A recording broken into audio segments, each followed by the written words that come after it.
si vous êtes persuadé d'une vérité, vous devez être en mesure de la défendre, cette vérité, d'une manière argumentée. Je vais vous donner un exemple. Au départ, quand j'ai dit à certains amis que je faisais un livre avec Rémi Brague. Rémi Brague est connu comme quelqu'un qui ne se cache pas d'avoir une très grande détestation de l'islam. Il dit de l'islam pique-pendre. Dans le livre La Controverse. Hein. Nous avons écrit ensemble le livre La Controverse. Quel sens cela avait pour moi de discuter avec lui? Rémi Brague est un homme éminent en France, évidemment, membre de l'Institut. Ça veut dire que sa parole est une parole importante. Et si on m'invite à entrer en dialogue avec lui, je dois pouvoir défendre ma religion avec les armes que dans ma faiblesse j'ai. Ce n'est pas ma force à moi, mais c'est la force en principe de ma religion. Et ce que je peux en dire, le peu que je peux en dire, doit pouvoir répondre de manière argumentée à toutes les attaques qui sont dirigées contre cette religion. Et pour cela, je n'ai pas besoin de m'énerver. Je n'ai pas besoin d'être émotif et de dire « Ah là là, comment pouvez-vous dire cela ?» etc. Ce n'est pas la peine de se jeter des noms d'oiseaux à la figure. C'est la raison pour laquelle ce dialogue s'est passé d'une manière tout à fait courtoise. Rémi Brague est un homme très agréable, avec qui il est très agréable de discuter, qui a un humour absolument séduisant. Je n'en manque pas non plus. Je sais répondre avec humour à telle ou telle attaque. Et donc il n'y avait aucune raison de s'énerver, de donner des noms d'oiseaux. Il faut simplement espérer qu'on puisse être le meilleur interprète possible, étant donné qu'on a ses faiblesses, mais qu'on puisse être au moins le meilleur interprète possible de la religion à laquelle on croit. Et surtout, parce que l'approche que moi j'ai de cette religion, c'est à la fois l'éducation que j'ai reçue dans la religion elle-même, mais également la démarche philosophique. Vous avez une tradition intellectuelle, philosophique, spirituelle extrêmement solide en islam, qu'il faut connaître. Ce n'est pas la première fois que les musulmans sont en but à des attaques de toute nature. Et ce n'est pas la première fois qu'ils sont en mesure de répondre de manière argumentée à ces attaques-là, sans lever les yeux au ciel, jeter les bras au ciel et hurler en prenant des airs absolument horrifiés et puis en défilant, en disant mort à ceci, mort à cela, etc. Vous savez, la violence, qu'elle soit une violence agressive ou une violence de réponse, cette violence ne réalise que très peu de choses. Et ça, dans notre Afrique de l'Ouest, c'est ce que nous avons compris. Et nous l'avons compris depuis très longtemps.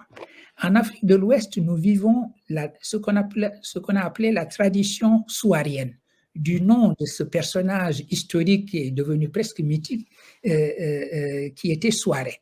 Souaré, c'est l'ancêtre des Diakhanké. Ces peuples Diakhanké qui ont été à l'origine de l'islamisation de l'Ouest africain par l'éducation. Les Diakhanké établissaient des centres d'éducation, d'enseignement partout où ils allaient. Et ils ont véritablement pensé de manière très claire les vertus du pacifisme. Non pas seulement parce que l'islam est paix, ça c'est vrai, mais aussi parce qu'ils disaient que l'éducation fera infiniment plus que le bruit et la fureur des djihad. Les djihad, vous arrivez avec votre armée en disant que vous faites une djihad, que vous allez convertir les infidèles, vous les soumettez, vous rasez les crânes. Une fois que vous êtes partis, les crânes vont repousser et les gens vont retourner à ce à quoi ils s'adonnaient. Ceci est arrivé, par exemple, pour des populations qui avaient été en principe converties par Cheikh Omar Al-Fouti. Alors que l'éducation, c'est celle qui s'établit dans les cœurs, qui gagne les esprits et les cœurs. Elle est plus lente, mais elle est plus durable. Absolument. L'éducation et la conviction et l'argumentation feront infiniment plus que toutes les contraintes. C'est la raison pour laquelle l'islam est construit sur cette idée qu'il n'y a pas de contraintes en religion. Quand on dit laïkra fidin, et les gens le répètent en disant il n'y a pas de contraintes en religion, il y a une manière première, littérale de comprendre cela en disant vous ne pouvez pas forcer quelqu'un à entrer dans une religion. Bon, c'est vrai. Mais il y a une signification plus profonde. L'idée que la contrainte est le contraire même de la religion. Si la religion islam, c'est précisément cet art de faire la paix avec soi-même, de se rendre, et j'avais ajouté tout à l'heure au début de notre conversation, de se rendre amoureusement à Dieu. Vous ne pouvez pas avoir un amour qui serait fondé sur la contrainte et pas sur le consentement.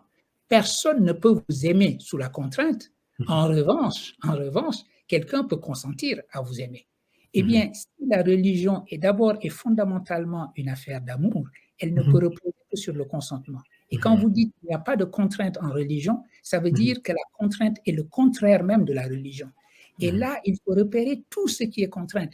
Même la simple conformité sociale, le fait de forcer les gens à aller dans une direction ou une autre par conformisme, c'est une forme de contrainte. Les prières que l'on fait parce que l'on vous voit et qu'on dit à haute voix sont valables, évidemment. Mais la grande valeur de la prière de 2 rakas que vous faites au milieu de la nuit, un moment où personne ne vous voit et où vous faites cette prière-là uniquement pour votre Seigneur, ça, c'est la figure même du consentement sur lequel s'est édifiée la religion. Donc, il n'y a pas de contrainte en matière de religion. Cela va plus profond et plus haut en même temps que la simple signification littérale. On ne doit pas forcer qui que ce soit à entrer dans une religion. Vous parliez tout à l'heure du livre La controverse que j'ai eu énormément de plaisir à lire pour aussi préparer l'émission, mais en même temps, j'ai toujours eu du plaisir à lire vos ouvrages comme Comment philosopher en islam. Et il y a une citation qui a attiré mon attention et en lien avec la question de tout à l'heure sur la rationalité. C'est là où vous dites on peut être comme moi un rationaliste forcené et avoir une forme d'ouverture à une conscience mystique. Qu'entendez-vous par là? Alors, deux choses. La première, c'est qu'en effet, on ne doit pas opposer la faculté rationnelle en nous et la faculté d'ouverture mystique en nous. Ce sont des facultés qui sont inscrites en l'humain et qui sont autant l'une que l'autre constitutives de notre nature humaine. Ça, c'est un premier aspect que je dirais descriptif. Un autre aspect, c'est que en disant cela aussi, j'avais en tête un exemple très précis qui est l'exemple de ce grand maître de la tradition intellectuelle, philosophique et spirituelle de l'islam, qui est l'imam Ghazali. L'imam Ghazali a, dans un ouvrage, décrit sa propre démarche spirituelle en disant « Je me suis engagé dans la voie de la recherche de la vérité, une vérité qui soit établie de manière certaine, le ilm al-yaqin dont parle le Coran, la connaissance certaine, et j'ai essayé de voir où je pouvais trouver une vérité comme celle-là. J'ai d'abord examiné le témoignage de mes sens, je me suis rendu compte que je ne peux pas me fier aux témoignages de mes sens parce qu'ils sont trompeurs. Je vois la Lune de la taille d'un ballon et je sais que la Lune est infiniment plus grande qu'un ballon. Je ne peux même pas me fier, dit-il, aux certitudes de la raison, parce qu'il peut arriver à la raison de se tromper, et d'ailleurs, je ne suis pas sûr que la raison ne me trompe pas exactement comme les sens me trompent, simplement quand les sens me trompent, ma religion est là pour rectifier, et lorsque c'est la raison qui me trompe, est-ce qu'il n'y a pas une faculté supérieure qui pourrait rectifier les erreurs de la raison? Et c'est là qu'il a compris que la raison elle-même devait s'ouvrir vers le haut, si vous voulez, vers une autre faculté qui est inscrite en nous, mais qui est à l'état dormant, qui est ce qu'il a appelé une faculté prophétique, ou bien le cœur, dont parlent les soufis, ou bien, dans une autre image, un troisième œil. Vous savez, il y a beaucoup de métaphores pour parler de cette faculté dite prophétique.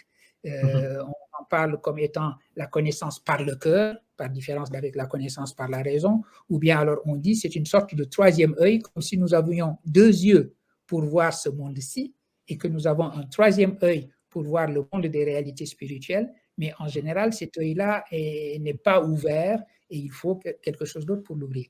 Et donc quand la raison examine et cherche, elle arrive à un moment où tout naturellement, si elle est sincère dans sa propre recherche, c'est cette faculté prophétique qui va prendre le relais.